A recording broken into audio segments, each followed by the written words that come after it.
हर महादेव दोस्तों। और आज की जो वीडियो बहुत इम्पोर्टेंट है और सिर्फ ये वीडियो उन्हीं लोगों के लिए है जो मेरी एज के हैं, क्योंकि बड़े लोग तो नहीं समझ सकते ना, जो बहुत बड़े हैं उम्र में भी दिमाग से भी। तो मेरी एज के लोगों के लिए, ये सिर्फ बच्चों के लिए जो मेरी एज के हैं। तो देखो पता है क्या होता है दोस्तों, इस दुनिया की सबसे खतरनाक बीमारी डिप्रेशन है। ठीक है, मुझे डिप्रेशन के बारे में बात करनी है आज। सबसे खतरनाक बीमारी डिप्रेशन है और मैं निकल कर आ चुकी हूँ इस सिचुएशन से बाहर। बहुत बहुत अजीब चीज है, मतलब ऐसा फील होता है ना कि कभी ऐसा होता है कि बिल्कुल भूख नहीं लगेगी आपको, 2-2 दिन तक, 3-3 दिन तक, 24-24 घंटे भूख नहीं लगेगी, आप बिना खाए पिए रह जाते हो। डिप्रेशन इतनी बुरी बीमारी है। और कभी ऐसा होता है कि कितना खाने के लिए दे दो पर कम पड़ जाता है। ठीक है, डिप्रेशन एक ऐसी चीज है कि आपको नींद बहुत आएगी पर आप आंखें बंद करके सो नहीं पाओगे, क्योंकि डिप्रेशन में ऐवी नहीं हो जाता है कि चलता फिरता कोई वायरस और फैल गया। नहीं, डिप्रेशन तब होता है जब इंसान की जिंदगी में कोई ऐसा हादसा हुआ होता है जिसे हम ट्रॉमा भी कह सकते हैं एक तरीके का। और कुछ डिप्रेशन तो बहुत हल्के होते हैं कि जैसे लव लाइफ का हो गया। लव लाइफ में भी बहुत लोग ऐसे होते हैं कि भाई एकदम मरने की स्टेज में आ जाते हैं, बट बहुत होते हैं कि ठीक हो जाते हैं। बट फैमिली स्ट्रेस से जो डिप्रेशन मिलता है ना, वो बहुत गंदा ट्रॉमा होता है, वो उम्र भर तक नहीं निकल सकता है भाई। तो नींद आती है, सो नहीं पाते हो, वही ये हो जाता है डिप्रेशन में। डर रहता है कि अब यहाँ से चीखने चिल्लाने की, लड़ाई की आवाज आएंगी, अब ये हो, क्योंकि जब बच्चे बचपन से देख लेते हैं ना कि घर पे लड़ाई झगड़े तो नहीं हो पाता है। फिर कभी ऐसा होता है कि अकेले बहुत डर लगेगा, कभी ऐसा होता है कि अकेले ही सबसे ज्यादा सुकून मिलेगा। डिप्रेशन बहुत अजीब चीज है, वो मिक्स कर देता है सारे इमोशंस, गुस्सा, प्यार, रोना, चीखना, चिल्लाना, हंसना, सब मिक्स हो जाते हैं इमोशंस डिप्रेशन में। डिप्रेशन एक ऐसी बीमारी है कि आप ना जी रहे होते हो लेकिन आप मर भी चुके हो, और आप मर चुके हो लेकिन तब भी जी रहे हो। मतलब जीना और मरना एक बराबर हो जाता है। And you know what guys, मैं अगर अपनी स्टोरी बताऊं, थोड़ी शॉर्ट बता देती हूँ। मैंने 2 साल पहले नींद की दवाइयाँ छोड़ दी थी। 2 साल पहले मैंने नींद की दवाइयाँ छोड़ी थी और खुद से छोड़ी थी। मेरे पेरेंट्स कह रहे थे कि बेटा भी कंटिन्यू कर ले दवाइयाँ, मत छोड़, बट मुझे दिख रहे थे उसके साइड इफेक्ट्स। और मैं आज की जनरेशन की बच्ची हूँ भाई, मुझे समझ आता है कि अगर मेरे साथ कुछ, मेरी बॉडी में अगर मेरे सर दर्द हो रहा है, मुझे कुछ भी हो रहा है फील, तो मुझे समझ आता है कि क्यों हो रहा है। अब जब मुझे लगा नींद की दवाइयाँ खाकर कि यार मेरे को बहुत अजीब सा फील हो रहा था, मतलब वो ना मैं एक्सप्लेन नहीं कर सकती। जब इंसान नींद की दवाइयाँ खाता है तो देखो नींद से तो खोता ही है इंसान का, लेकिन बहुत अजीब होता है भाई, बहुत अजीब। और वो दवाइयाँ इतनी हैवी थी कि डॉक्टर ने एंड मोमेंट में ना, जब मैंने छोड़ी थी तो मतलब मैंने दवाई 2 साल पहले छोड़ी थी और छोड़ने के 3 महीने पहले डॉक्टर ने उसकी डोज और बढ़ा दी थी। तो मैं तो भाई एकदम ऐसी हो गई थी कि मेरे को ऐसा था कि यार या तो मैं मर जाऊं या तो मैं इन दवाइयों को छोड़ के जी लूं। तो मरने का तो भाई था मेरे मन में, क्योंकि फैमिली सिचुएशंस थी ऐसी। बट फिर ना एक माता रानी को शुरू से पूछती आ रही हूँ, आई एम हिंदू, तो मैं माता रानी को पूछती आ रही हूँ। तो मेरे को ये था कि भाई नहीं, मरना तो नहीं है भाई, मरना नहीं है। तो मैंने दवाइयाँ छोड़ दी 2 साल पहले। मेरे पेरेंट्स ने मुझे बोला कंटिन्यू कर। 6 महीने तक मुझे बहुत ताने मिले मेरे मम्मी पापा से कि खा ले बेटा दवाइयाँ, तेरे को नींद नहीं आ रही है रात रात भर, तू क्या कर रही है, ये खा ले। और कभी ऐसा होता था कि मैं 24-24 घंटे सो रही हूँ जबकि मैं दवाइयाँ छोड़ दी है। बट कभी ऐसा था कि मैं सो ही नहीं पाती थी भाई, और आज भी उसी वजह से मैं दवाइयाँ छोड़ने के कारण मैं रात रात तक नहीं सो पाती हूँ। और कितनी बार ऐसा होता है कि जब मैं सो रही हूँ तो मजा ले कि भाई तुम मेरे आगे, मेरे कान के आगे बैंड बाजा बजा लो, पर मैं उठूंगी नहीं। तो ये डिप्रेशन में मिक्स हो जाते हैं इमोशंस। चाहे मैंने दवाई छोड़ दी थी पर इफेक्ट है, क्योंकि मैंने 3 साल दवाइयाँ खाई और मुझे अभी 2 साल कंप्लीट नहीं हुए, मुझे 1.5 साल हुए छोड़े हुए। अभी मुझे 2 साल होने वाले भी कुछ महीने बाद दवाइयाँ छोड़े हुए। तो बहुत बुरी बीमारी है भाई डिप्रेशन। मैं यही सजेस्ट करूंगी, अगर कोई भी बच्चा मेरी एज का है, चाहे नहीं भी है मेरी एज का, कोई मैटर नहीं करता, अगर कोई डिप्रेशन में है ना तो उसको लाइट मत लो।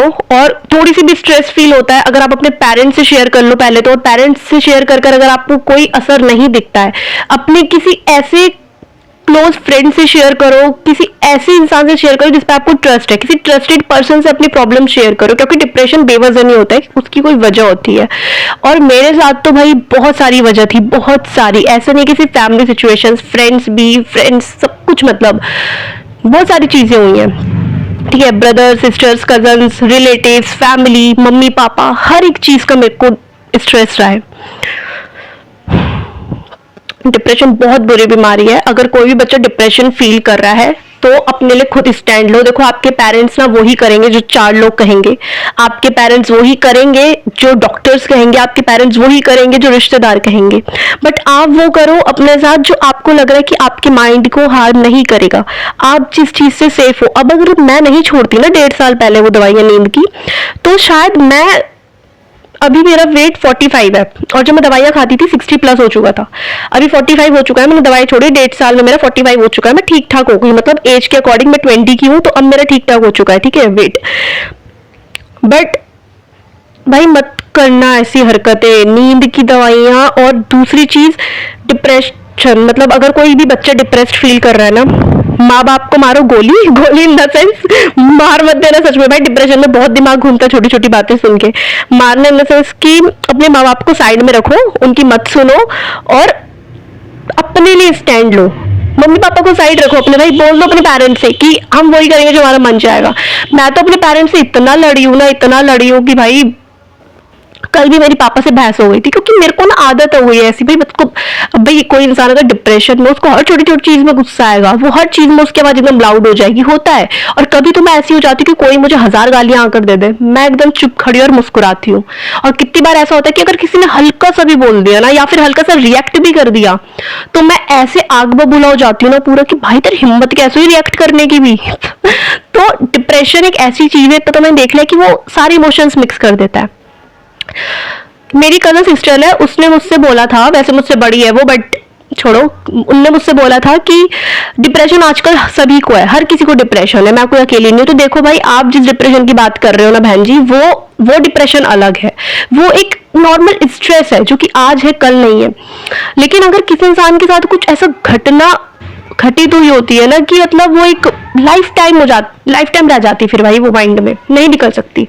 ठीक हो सकता है इंसान, बट कुछ मोमेंट्स ऐसे हो जाते हैं फिर भी हमारी लाइफ में, कि वो जो ट्रॉमा हमने बचपन में सहन करा है वो नहीं हो सकता, पूरी उम्र भर नहीं निकल सकता। चाहे कोई आसमान से कितना भी बड़ा कोई उतर जाए शक्ति, लेकिन जब तक इंसान मर नहीं जाता उसको डिप्रेशन से मुक्ति नहीं मिलती। तो मेरा तो बहुत ऐसा हो गया था कि भाई मरना है, मैं नहीं जी सकती। मुझे बहुत सारा ऐसे हो गया था, मतलब आई नो एनी वर्ड्स यार। सो जिसको भी डिप्रेशन फील हो रहा है ना, अपने पेरेंट्स को साइड रखो, अपनी खुद के माइंड की सेफ्टी देखो। जब तक आप अपने खुद के दिमाग को शांत नहीं रखोगे, खुद सही नहीं होगे, तो भाई मतलब माँ बाप बच्चे का भला चाहते हैं, लेकिन वो ना उस जमाने के, जिस जमाने में ये सारी इतनी चीजें नहीं होती थी, मोबाइल्स और ये वॉशिंग मशीन, अब तो वाली वॉशिंग मशीन भी आ चुकी है जो अपने आप ही वर्क करती है, ऑटोमेटिक वाली, है ना।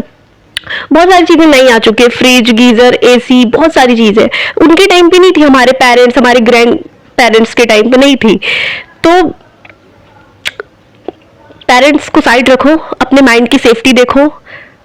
देखो, माना कि माँ बाप सबसे ऊपर है, भगवान से भी ऊपर माँ बाप है, लेकिन जहां आपको लगे कि आपके पेरेंट्स की बातों से आपका माइंड ट्रिगर हो रहा है थोड़ी सी भी, तो या तो अपने पेरेंट्स से बात करके उस प्रॉब्लम को सॉर्ट आउट करो, या फिर खुद का भला सोचो। पेरेंट्स से लड़ जाओ भाई, लेकिन खुद की सेफ्टी जरूरी है, खुद के माइंड की सेफ्टी जरूरी है। ओके, हर पेरेंट्स बुरे नहीं होते हैं। मेरे पापा बहुत अच्छे हैं। हाँ, कुछ महीनों पहले कुछ रिलेटिव्स की वजह से हो गए थे मेरे पापा मेरे साथ चिड़चिड़ करके, लेकिन और एक और चीज मैं बोलना चाहूंगी जाते जाते आप लोगों को, कि प्लीज जितने भी लोग हैं ना इस दुनिया के, जब आपकी शादी हो जाती है तो प्लीज शादी के बाद ना कभी भी किसी और के साथ मुंह मारने मत जाना। मेरी लैंग्वेज बुरी लग सकती है बहुत लोगों को, क्योंकि मैं बोल रही हूँ ना मिक्स इमोशंस, कभी तो मैं एकदम हैप्पी हूँ, कभी कुछ, तो ये होता है भाई अभी, क्योंकि माना मैंने दवाइयां छोड़ दी, लेकिन फिर भी आसपास माहौल मेरे ऐसा है, हर जगह ऊपर नीचे दाएं बाएं अगल बगल हर जगह ऐसी है माहौल मेरा, कि मैं अभी भी कहीं ना कहीं डिप्रेस्ड हूँ। बट मैं दवाइयां नहीं खाती हूँ, मैं खुद को अब खुद ठीक कर लेती हूँ। पहले मैं रोती थी, खुद को मारती थी, अब मैं मारती नहीं हूँ, चीखती चिल्लाती नहीं हूँ, मैं किसी और को भी हार्म नहीं करती, ना खुद को हार्म करती हूँ। अब मैं शांत रहकर खुद को ठीक करती हूँ। थोड़ी बहुत आंसू निकल जाते हैं तो थोड़ी, मतलब अंदर निकलने चाहिए ना आंसू भी, थोड़ी उससे भी फर्क पड़ता है। जब थोड़ी हमारे आंसू निकलते हैं तो कुछ होता है, वो केमिकल्स के आंसू के जरिए निकल जाता है, तो उससे भी शांति मिलती है। बट मैं यही बोलूंगी कि भाई शादी के बाद कभी भी दूसरी जगह मुंह मत मारने जाना, चाहे मर्द हो चाहे औरत हो। आप लोगों की वजह से ना, ऐसे लोगों की वजह से बच्चों की जिंदगी बर्बाद हो जाती है। मेरे पापा बहुत अच्छे हैं भाई, मैं तो अपने पापा के साथ रहती हूँ, लेकिन कभी कभार कुछ चीजें होती है हर किसी को नहीं, हर किसी के नसीब में नहीं है कि माँ बाप दोनों का प्यार मिले। लाइक मेरी तरह मुझे सिर्फ मेरे पापा का ही प्यार मिलता है, मेरी दादी का, चाचा का, मेरी बुआओं का, मेरी बहन का, मेरे भाई का, बट माँ का नहीं। समझ जाओ भाई, समझने वाले समझ जाते हैं, लेकिन मतलब मेरी आदत है, कभी भी आप लोगों को गाइस ऐसा डिप्रेशन फील हो ना, एक वीडियो ऑन, अपना कैमरा ऑन करो, वीडियो बनाओ, अपलोड नहीं करनी कोई बात नहीं, लेकिन वीडियो में बोलो आपकी जो प्रॉब्लम है। मैं तो पिछले 1-1.5 साल से यही करती आ रही हूँ कि जब भी मुझे डिप्रेशन फील होता है मैं से वीडियो ओपन करती हूँ और बोलने लग जाती हूँ मुझे जो भी दिक्कत होती है। और मैंने तो पहले बहुत पोस्ट भी करी जिस वजह से बहुत विवाद छिड़े रिश्तेदारी में, और आज के टाइम पे भाई सब सेट है, अब कोई कुछ नहीं बोलता। लेकिन ये है कि जब डिप्रेशन फील हो, या तो अपनी डायरी में एक डायरी ले लो, उसमें लिखना शुरू कर दो, उल्टी गिनतियां बोलना शुरू कर दो। मुझे एक काउंसलर थी, मैंने 3 साल पहले गई थी कहीं, एक रजौरी गार्डन में थे वो काउंसलर, लेडी थी वो।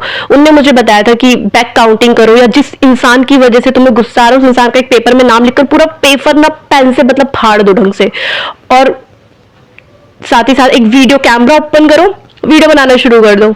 मैं तो यही करती हूँ भाई, या तो बैक काउंटिंग शुरू करती हूँ, नाम लिखकर तो मैंने आज तक कभी किसी का नहीं फाड़ा भाई, आई स्वेयर मैं कभी किसी का नहीं फाड़ा कसम से, लेकिन मैं ऐसे कैमरा ऑन करके वीडियो बनाना लग जाती हूँ। कभी कभार होता है कि मेरी एक डायरी है, मैं कभी कभार थोड़ी बहुत चीजें उसमें लिख देती हूँ, बट उस डायरी में पॉजिटिव चीजें लिखती हूँ उसमें नेगेटिव कुछ नहीं लिखती मैं। तो या कभी डिप्रेशन फील हो तो भाई अपनी सुनो, पेरेंट्स की, फ्रेंड्स की, रिश्तेदारों की, कजन्स की, भाई बहनों की मत सुनो। खुद के माइंड की सेफ्टी देखो कि तुम्हें किस चीज से खुशी मिल रही है, तुम किस चीज से हैप्पी हो। आई नो डिप्रेशन बहुत बुरी चीज है, लेकिन एक चीज है यार, अगर कोई इंसान डिप्रेशन में, डिप्रेशन से जब बाहर निकलता है ना, तो वो बाकी और लोगों से ना बहुत ज्यादा स्ट्रांग होता है, बहुत ज्यादा स्ट्रांग। आप भी बहुत स्ट्रांग हो। जब आप धीरे धीरे डिप्रेशन से बाहर निकलने लगोगे ना, तब आपको रियलाइज होगा कि आपके इर्द गिर्द जितने लोग हैं ना, वो कुछ नहीं है आपके आगे। ये सब तो आपको सिर्फ गिराना चाहते हैं कि आप हमेशा डिप्रेशन में रहो, लेकिन जब आप धीरे धीरे डिप्रेशन से बाहर निकलोगे ना, आपको रियलाइज होगा कि यार ये सब लोग मेरा बुरा चाह रहे हैं, मैं क्यों बुरा करूं अपना, मैं क्यों गिरूं नीचे, मैं क्यों पीछे हटूं हर काम से, जब मेरे अंदर काबिलियत है कुछ करने की। तो डिप्रेशन से कोई इंसान जब बाहर निकलता है, या निकल चुका होता है, या धीरे धीरे निकल भी रहा है, तो वो बहुत स्ट्रांग बनता जाता है, बहुत स्ट्रांग बन जाता है वो इंसान। ओके, डिप्रेशन भले ही बहुत बुरी बीमारी है, सबसे खतरनाक बीमारी है, लेकिन ये बहुत अच्छा गिफ्ट देकर जाती है हमें जब ये जाती है। तो अब आपके ऊपर है कि आप डिप्रेशन से मौत को गले लगाते हो या फिर अपनी कामयाबी को। All the best all of you, depression से बाहर निकलो। डिप्रेशन आई नो बहुत बड़ी चीज है, लेकिन इतनी भी बड़ी नहीं है कि भाई किसी स्ट्रांग पर्सन को गिरा दे। आई एम वेरी स्ट्रांग, मैंने अपने खुद की मर्जी से, अपने पेरेंट्स से बहस कर करके मैंने अपनी दवाइयां छोड़ी है। सो या अपनी मन की करो, जहां आपको लगे कि किसी और की वजह से आपका माइंड खराब हो रहा है, अपना माइंड ठीक करो, दुनिया जाए तेल लेने, अपना खुश रहो। That's it, good night everyone, bye bye, take care all of you. Har Har Mahadev, जय श्री कृष्ण, राधे राधे। बाकी कोई अपना नहीं है भाई भगवान के सिवा। ओके बाय, हर हर महादेव, राधे राधे।